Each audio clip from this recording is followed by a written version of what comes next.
ಇವತ್ತೇನು ಮಹರ್ಷಿ ವಾಲ್ಮೀಕಿ ಪರಿಶಿಷ್ಟ ಪಂಗಡ ಅಭಿವೃದ್ಧಿ ನಿಗಮದಿಂದ ಸುಮಾರು 187 ಕೋಟಿ 33 ಲಕ್ಷ ಏನು ದೊಡ್ಡ ಹಗರಣ ಈ ರಾಜ್ಯದಲ್ಲಿ ಆಗಿದೆ. ಇದರ ಬಗ್ಗೆ ನಾವು ಚರ್ಚೆ ಮಾಡ್ತಾ ಇದ್ದೀವಿ.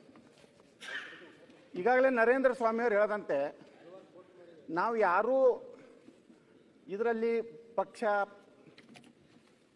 ನಮ್ಮ ಪಕ್ಷದ ನಾಯಕರು ಅವರ ಪಕ್ಷದ ನಾಯಕರು ಅನ್ನೋಂಥದ್ದನ್ನು ತರೋದು ಬೇಡ. ನಾವು ಎಲ್ಲರೂ ಒಪ್ಪಿಕೊಂಡು ಇವತ್ತು ನಾನು MLA ಆಗಬೇಕಾದ್ರೆ ಎಲ್ಲ ಜನಾಂಗದವರು ಓಟ್ ಹಾಕಿದಾಗನೇ ಒಬ್ಬ MLA ಆಗ್ತಾನೆ.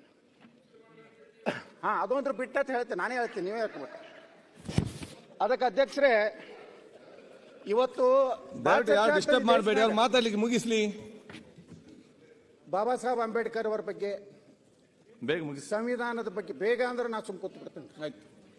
ನನಗೆ ಹಿಂಗೆ ಮಾಡುವ ನೀವು ನಾನು ಬಂದ ಕೂಡಲೇ ಯಾಕೆ ಹಿಂಗೆ ಮಾಡ್ತೀನಿ? ಮುಂದುವರಿಸ್ಕೊಳ್ಬೇಕು, ಹೋಗಿ ಹೋಗಿ ಅಂತ. ಬಹುಶಃ ನಾ ಕಟ್ಟ ಹಿಂದೂ ಓದಿಲ್ಲ ಹಿಂಗೆ ಮಾಡ್ತೀನಿ ಕಾಣಿಸ್ತು. ಹಾಗೆಲ್ಲ ಈಗ ಬೆಲ್ಲದವರಿದ್ದಾರೆ, ಬಾಬಾ ಸಾಹೇಬ್ ಅಂಬೇಡ್ಕರ್ ಅವರು ಬಗ್ಗೆ ಬಹಳಷ್ಟು ಚರ್ಚೆ ಆಗಿದೆ. ಹಿಂದೆ ವಿಧಾನಸಭಾ ಅಧ್ಯಕ್ಷರು ನಮ್ಮ ವಿಶ್ವೇಶ್ವರ ಹೆಗಡೆ ಅವರಿದ್ದಾಗ ಬಹಳ ಒಳ್ಳೆ, ನೀವು ಇನ್ನೊಮ್ಮೆ ಅವಕಾಶ ಕೊಡಿ, ಸಂವಿಧಾನದ ಬಗ್ಗೆನೂ ಚರ್ಚೆ ಮಾಡೋಣ.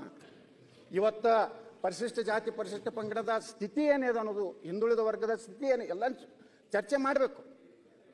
ನಾವು ಅದನ್ನು ಅಷ್ಟೋ ನೋಡಿ. ಇವತ್ತು ನಾನು ಬಾಬಾ ಸಾಹೇಬ್ ಅಂಬೇಡ್ಕರ್ ಅವರ ಜೀವನವನ್ನು ಓದಿರಲಿಲ್ಲ. ಅಂಬೇಡ್ಕರ್ ಬಗ್ಗೆ ಒಂದೇನೋ ಈ ಮೇಲ್ಜಾತಿಯಲ್ಲಿ ಒಂದು ರೀತಿ ಒಂದು ದ್ವೇಷ ತುಂಬುವಂಥ ವಾತಾವರಣ ಈ ದೇಶದಲ್ಲಿತ್ತು. ಎಂದು ವಿಶ್ವೇಶ್ವರ ಹೆಗಡೆ ಅವರು ವಿಧಾನಸಭಾ ಅಧ್ಯಕ್ಷರಿದ್ದಾಗ ಬಾಬಾ ಸಾಹೇಬ್ ಅಂಬೇಡ್ಕರ್ ಅವರು ಸಂವಿಧಾನ ಬಗ್ಗೆ ಮಾತಾಡುವಂಥ ಅವಕಾಶ ಕೊಟ್ಟಿದ್ದರಿಂದ ಬಾಬಾ ಸಾಹೇಬ್ ಅಂಬೇಡ್ಕರ್ ಎಂಥ ದೊಡ್ಡ ವ್ಯಕ್ತಿತ್ವ ಇತ್ತು, ಎಷ್ಟು ನೇರವಾಗಿ ಅನೇಕ ವಿಚಾರಗಳನ್ನು ಅವರು ವ್ಯಕ್ತಪಡಿಸೋದನ್ನು ನೋಡಿದ ಮೇಲೆ ಇವತ್ತು ನಾನು ಬಾಬಾ ಸಾಹೇಬ್ ಅಂಬೇಡ್ಕರ್ ಅವರು ಅನ್ಯಾಯ ಆಗಿದ್ದೇನೆ. ಇದರ ಪ್ರಾಮಾಣಿಕವಾಗಿ ಹೇಳ್ತಾ ಇದ್ದೇನೆ. ಎಲ್ಲೂ ತೊಗೊಂಡ್ರು ನಾನು ಬಾಬಾ ಸಾಹೇಬ್ರನ್ನ ಅವರ ವಿಚಾರಗಳನ್ನು ಹೇಳುವಂಥ ಒಂದು ಶಕ್ತಿ ಸಿಕ್ಕಿದೆ. ಒಂದು ಸಂದರ್ಭದಲ್ಲಿ ಬಾಬಾ ಸಾಹೇಬ್ರು ಹೇಳದಂಥದ್ದನ್ನೇ ಅವರ ಆತ್ಮಕಥೆಯಲ್ಲಿ ಹೇಳ್ತಾರೆ.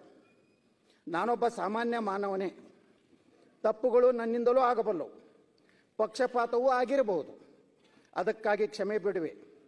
ಕಾಂಗ್ರೆಸ್ಸಿಗರು ನನ್ನನ್ನು ದೇಶದ್ರೋಹಿ ಎಂದಿದ್ದಾರೆ, ಆ ಬಗ್ಗೆ ನಾನು ಸ್ವಲ್ಪವೂ ಚಿಂತಿಸುವುದಿಲ್ಲ. ನನ್ನ ಬಂಧುಗಳನ್ನು ಅವರ ಗುಲಾಮತನದಿಂದ ಬಿಡುಗಡೆಗೊಳಿಸುವ ಹುಚ್ಚ ದೇಹವನ್ನು ಮಹಾತ್ಮ ಎನಿಸಿಕೊಳ್ಳುವ ವ್ಯಕ್ತಿ ಪ್ರಾಣ ಪಣವಾಗಿರಿಸಿ ವಿರೋಧಿಸುವುದು ಜಗತ್ತಿನ ದೃಷ್ಟಿಯಲ್ಲಿ ಒಂದು ಚಮತ್ಕಾರವೇ ಸರಿ. ನಾನು ರಾಷ್ಟ್ರದ ಸೇವೆಯನ್ನು ಹೊಣೆಗಾರಿಕೆಯಿಂದ ನಡೆಸಿದ್ದೇನೆ ಎಂಬುದನ್ನು ಹಿಂದೂಗಳು, ಇವತ್ತು ನಾವೇನು ಹಿಂದೂಗಳಿದ್ದೀವಲ್ರಿ, ಇವತ್ತು ನಾ ಬಾವಿ ಹಿಂದೂಗಳು.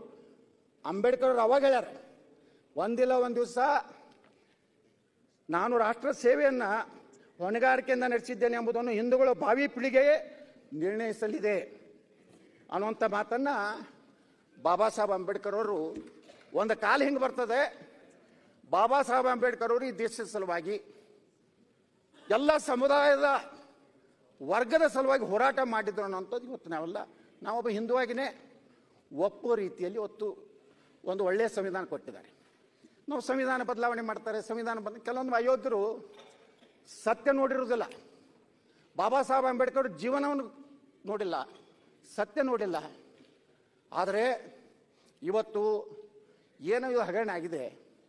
ಇವತ್ತು ಹೇಳಿದ್ರೆ ನಾವು ನರೇಂದ್ರ ಸ್ವಾಮಿಯವರು ಪರಿಶಿಷ್ಟ ಜಾತಿ ಪರಿಶಿಷ್ಟ ಅಂಗಡಿ ನಮ್ದೇನು ತಕರಾರಿಲ್ಲ. ಬಾಬಾ ಸಾಹೇಬ್ ಅಂಬೇಡ್ಕರ್ ಅವರು ಹೇಳಿದರು, ಮಹಾತ್ಮ ಗಾಂಧಿಯವರು ಹರಿಜನ ಅಂದಾಗ ತೀವ್ರ ವಿರೋಧ ಮಾಡಿದ್ರು. ಬಾಬಾ ಸಾಹೇಬ್ ಅಂಬೇಡ್ಕರ್ ಅವರು ಎಂದು ಮಹಾತ್ಮ ಸಹಿತ ಅನ್ಬಾರ ಅನ್ನುವಂಥದ್ದು ಶಬ್ದವನ್ನು ಅವತ್ತು ಉಪಯೋಗ ಮಾಡಿದ್ರು.